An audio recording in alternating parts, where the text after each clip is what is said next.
Between the 1820s and the 1850s, the American economy experiences the beginnings of an industrial revolution, a change so profound that it transforms almost every aspect of life in the United States.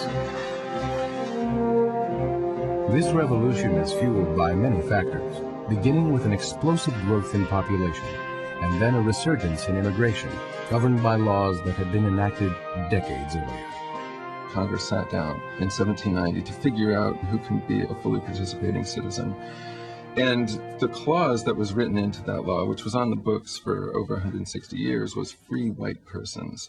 Now, one of the interesting things about that debate, when you go back and look at the records, is how little it was questioned, how natural it seemed to them that whiteness should be one of the prerequisites for citizenship, because they argued about whether Catholics could, they argued about whether former nobles from Europe could, they argued about various statuses of freedom and unfreedom, for example, indenture.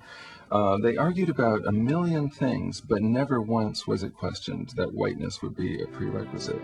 And my own feeling is that if they had foreseen who was going to come in under the clause free white persons, they would have modified it or refined their thinking a bit, because it's clear that they were not envisioning millions of people from Ireland. They were not envisioning millions of people from Eastern Europe. But the clause itself was elastic enough and loose enough that that's ultimately who came over the next 4 or 5 generations. The biggest change in the 1840s and 50s is a tremendous influx of immigrants from Ireland and Germany into the United States, accelerated by the potato famine in Ireland during the 1840s. And a large number of people left Ireland looking for better economic opportunity, looking for food to eat. And many of them came to the United States, where they had some kind of hope of building an Irish community and sort of linking in with Irish immigrants who were already in the United States. It is men who come first. Some of those men end up going back. But women also come independently. They come as single women, they come as daughters, because there are so few prospects for them in Ireland. And they tend to take over jobs in the early textile mills in New England, but then spreading out to Pennsylvania and some of the Piedmont regions in the south. And as they begin to work in those mills, they begin to save substantial amounts of money, which sometimes that gets sent home to families. Sometimes it gets used to buy a small boarding house or to keep a home in which a woman hopes or expects to set up a family when she marries.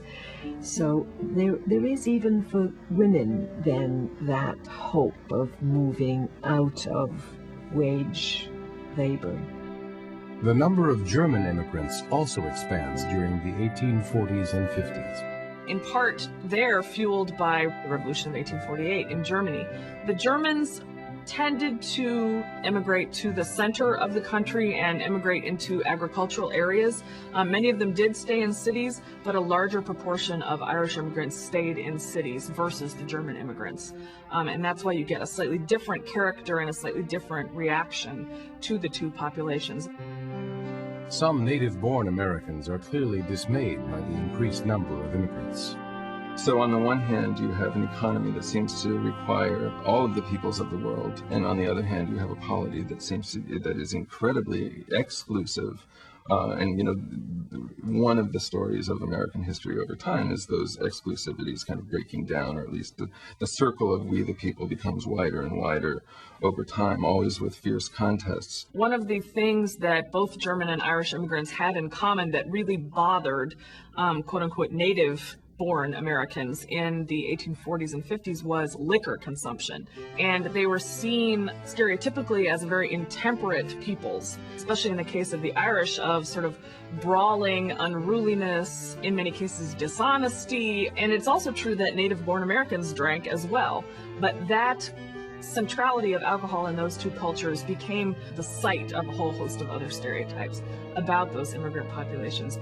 Non-Anglo-Saxon whiteness, if you will, never carried the penalties that other racial designations have in this country. But nonetheless, it's true that they're seeing distinct races who are posing distinct problems for what they see as proper Americanism and the polity as it should exist, ideally.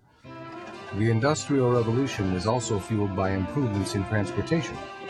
Until the 1820s, roads are the primary link between the East Coast and the country's interior. Hauling goods across country, given the conditions of the roads, is expensive. Albert Gallatin, who was a Swiss emigre to the United States, had ideas early on that canals would be a good way to enhance both the transportation and the trade in the United States. His political allies like Henry Clay sort of adopted Gallatin's vision of internal improvements, as they were often called, while they continued to push for federal government control and federal government investment in canals. Many of the states also saw some of the benefits of canals. Canals not only link distant parts of the country, they also encourage domestic trade. It's not so much just trading with Europe that caused the economy to get better, but the fact that Americans could trade more with themselves and outside the East Coast. This trade also caused prices to go down very, very quickly for transportation. When the Erie Canal opened in 1825, certain transportation costs plummeted, which made it possible for whole new kinds of trade activity to take place. Railroads are in their infancy during the 1820s and 30s, but in a relatively short period of time, they overtake the canals and all other modes of transportation. Somebody got the idea of taking wooden tracks with carts that had been used to haul ore out of the ground for a long time and actually putting them out on the surface of the earth, and you could haul things much longer distances that way. First, they were just going to use horses to pull these things along, but then this other invention, the steam engine, comes along, and somebody gets the idea of putting a steam engine on a cart, and it can pull a whole lot more than a horse can. So you have the development of the steam railroad, which is this enormously revolutionary invention. And then they also discover you could put steam engines on boats, and then you can go upstream very quickly and easily. So you get steamboats on the Hudson and some of the eastern rivers, but then sooner or later on the Ohio and the Mississippi, and they are carrying that cotton and pork and wheat and flour and lumber and all this stuff eastward, where it can be processed into goods. So this transportation revolution, if you will, works hand in glove with this market revolution to create an economic basis for Western expansion. Inadvertently, railroads also usher in a surge in communications. The telegraph lines that follow the path of the tracks provide a means for journalists to find out what's happening in other parts of the country. Americans were absolutely obsessed with newspapers of all varieties. People would borrow one another's newspapers. People would read them out loud in public spaces.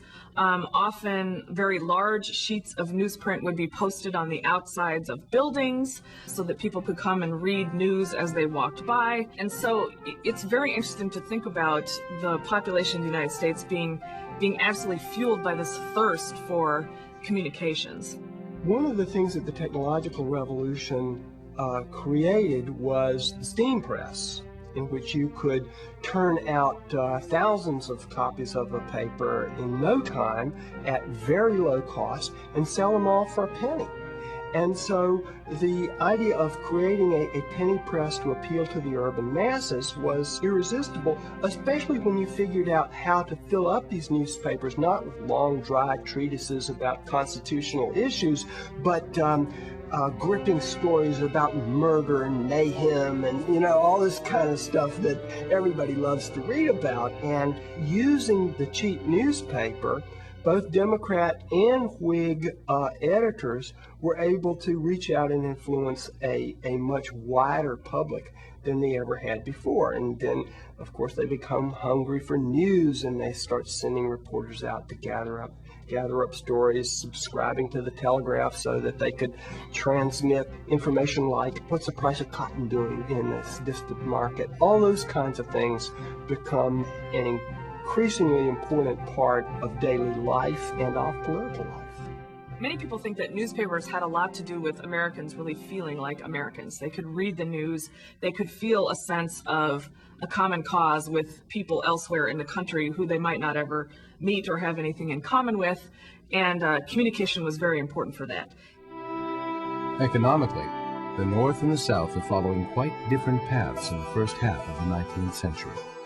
The North became industrialized, the South remained agricultural. That's how people understand the key economic difference between these two regions. And the reasons go deep.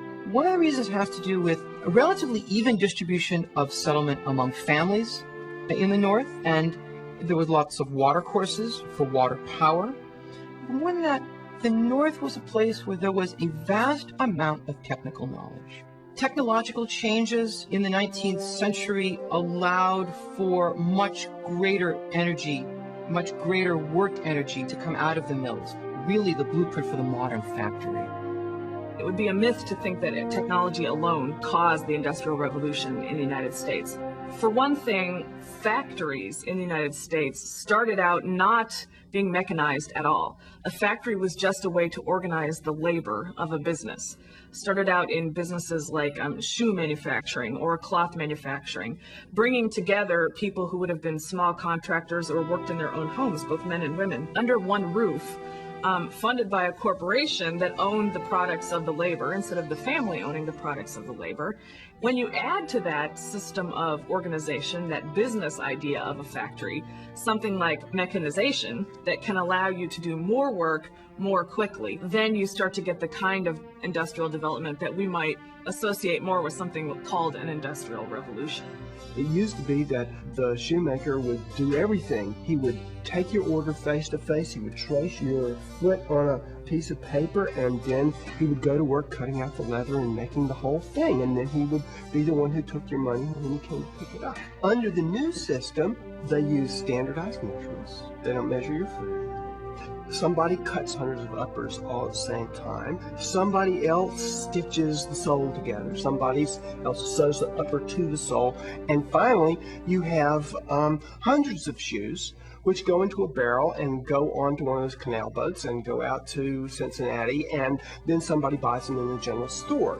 Well, the worker who took enormous pride in being able to make a whole shoe is suddenly given the choice of just sewing soles together or finding another job. And it turns out that sewing a sole together requires so little skill that you will pay that person much, much less than the highly skilled shoemaker who could make the whole thing. Industrial development also begins to take hold in the Old Northwest. Cincinnati and St. Louis and then later Chicago become centers of activities like meatpacking, manufacturing rather than simply agricultural processing organizations. They also start to become centers for manufacturing of agricultural implements. I mean, a famous example, of course, is McCormick and the Reaper Works in Chicago.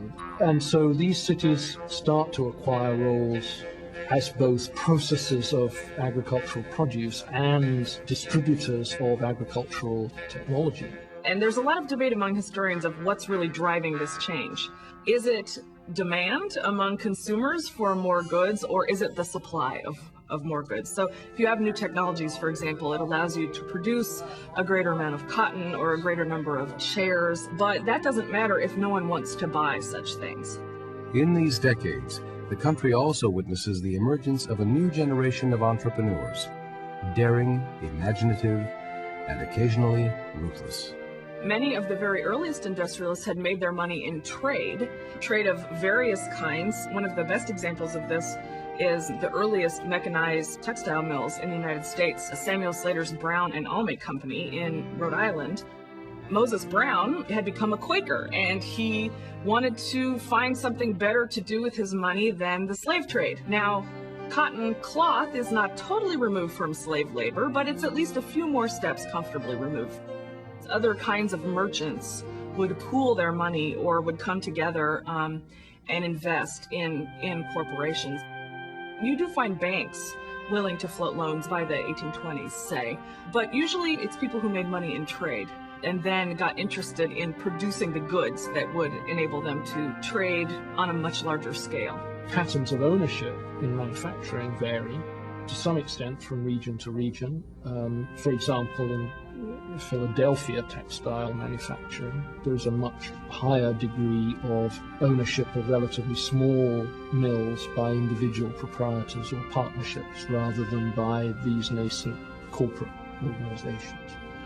And some economic historians have suggested that that actually made for a more flexible ability to adapt in hard times than larger operations in New England. But a good deal of manufacturing, as we would understand it, still takes place in very small shops, often under the supervision of owner workers who have grown up from being people skilled in the trade and have hired workers in to assist them. The average size of workforce in a manufacturing establishment, taking the United States as a whole, is something like 9. It's still very small. The numbers may seem small, but recruiting a labor force is a major challenge in the early years of the factory system. The first industrial workers were women. They were farm women who, in a relationship between their families and the mill owners, came to work at the mills, were paid a wage, part of the money going back to their families. They lived in dormitories, they were carefully supervised, they were educated, they published newspapers, and they created fabric for an Atlantic trade. In some industries like shoes, whole towns, let's say Lynn, Massachusetts, just sort of snapped up whole families of workers, men, women, and children who had family shoe shops as sort of wage workers in shoe manufacturing. In other industries, the workers were more specialized. Farm girls would be hired to work in the cloth production side of the factory. Children might be hired to do some kinds of manual labor, and men would basically be hired to take care of the machines. By and large, the Industrial Revolution dramatically alters the kinds of choices that women have in a way that I think is somewhat different from men who've always had some of those choices, that is, who've been apprenticed into trades and crafts, who've tended to leave home earlier to learn a trade or to earn a living or to go out west or to set up their own family farms, for whom economic independence has in some sense been assumed, whether it could happen or not. It's the Industrial Revolution that makes that a possibility for women, and lots of women take advantage of it. Many are hurt by it. The increasing rate of immigration in the mid-19th century provides many of the workers the nation needs. Immigrants, especially Irish immigrants, came into urban environments and in many places took over the low-paying, low-skilled jobs that might have been seen as temporary prior to this. And the men going to work on canals, the women going to work in the textile factories or as domestics in other people's houses, but then of course encompasses many other groups, and each group in turn, as it comes, moves into whatever the process is that's happening at that point. The transition from the old country, or the farm in the case of native-born workers, is often difficult. Work is often highly seasonal, and whether you're working in construction or on the docks, the actual amount of work and when it is available can depend very much on things that are completely beyond your control. Is the port open or is it blocked by ice? And one of the attractions, in some cases, of factory work is that it is potentially more stable because employers have all this money invested in a lot of equipment. They don't want to have it sitting idle. The Lowell mill girls, for example, work from sunup to sundown, whenever sunup to sundown is. But sunup to sundown is a sort of normal day's work, and a woman who got to the factory 5 minutes after sunup might be docked an entire day's pay, even though she would be required to work for that day. The working conditions in some industries are not only hard, but dangerous. A lot of workers in the cotton mills in Lowell, Massachusetts reported that their noses bled all day from the exposure to cotton, or they would have hacking coughs from the cotton fiber. It was possible for people to get caught in the machinery quite easily in 19th century factories. A young woman who might be hired to a textile mill to work 2 power looms back to back in one period may, a few years later, being asked to work 4. Now the looms may be improved, and so it may be possible for her to do her job, but the pace of work has been increased, the intensity of work has been raised, and it's a harder job to do. The industrialization process, in some sense, relies on the capacity of investors, of businessmen, to extract from workers more profits than the workers themselves can earn. The result is that those early days of industrialization are necessarily painful. Wages are too low for both men and women, except at the most highly skilled level. So the result is that the industrialization process creates a poor, underprivileged, exploited, if you like, working class who live under very poor conditions, who are almost inevitably malnourished, who have very little leisure time, and very little time to think or educate themselves. By the middle of the 19th century, the growing patterns of immigration from Europe are starting to solve the United States labor shortage. For skilled workers of many kinds, there are distinct wage advantages to being in the United States. But for unskilled workers, it's not clear that you're necessarily better off in Pittsburgh, for example, than in Sheffield, or in a metalworking area in the United States than in Birmingham. Some artisans make a successful transition into small-scale industry, but others find themselves unable to compete with new factory-made goods that can be sold for a fraction of what they need to charge. If you're a shoemaker, your profession's been destroyed. The liberty that you thought you were going to get out of the American Revolution is gone. You're going to feel robbed. You're going to feel like somehow this market revolution has taken your life and just kind of shredded it up.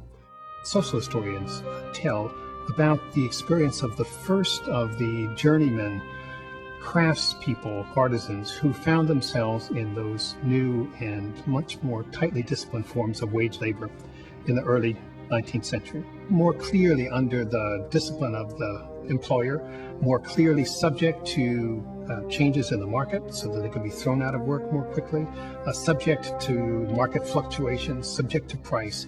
They began to feel that they themselves had become a kind of a saleable good.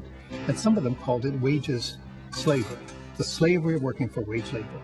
It was new, and it was, for some of the radical labor movement leaders, really very profoundly disturbing, both as a social condition and as an internal condition of themselves. It isn't really until the 1830s and 1840s that workers start to think about creating something bigger than the local union, something that can cut across town lines, can cut across state lines, what we think of as national unions. And they're a really tough sell in the United States. And so they began to argue that one had rights to one's labor, one had rights to one's freedom, even when one worked in a contract for someone else. One had rights in the political sphere, even if one didn't have a piece of land or a normal and formal element of property. The other side of that story, of course, is the ways in which all these rights claims were resisted. So we can't take too much pride in an idea that the rights in America just always unfold. In truth, they're always contested. And one way that workers protest is to stop work, to strike. And in fact, many of those earliest strikes, the strikers are taken to court. And actually, Philadelphia shoemakers, for example, are prosecuted for conspiracy, for striking for better wages. That kind of prosecution of strikers is lessened by, say, the 1830s, but the reaction is still fairly strong. And I would say that strikes are not something that owners come to expect, or really on any large scale until later.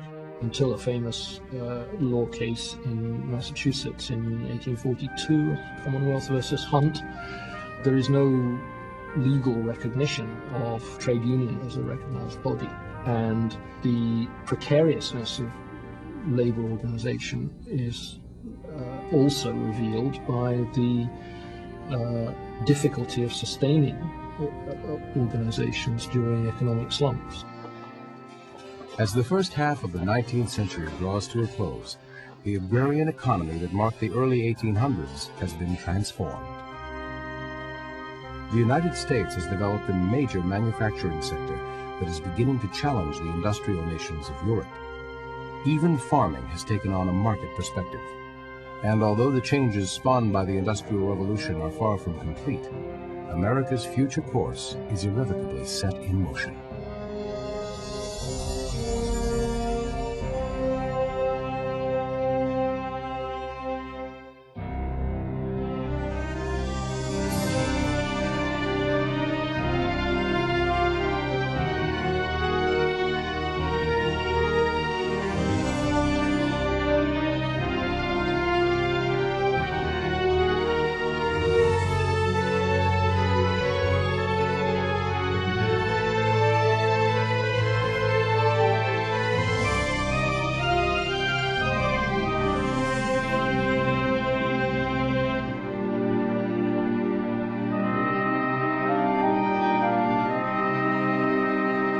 Unfinished Nation is a 52-part American history series. For more information about this program and accompanying materials, call 1-800-576-2988 or visit us online at www.intelecom.org.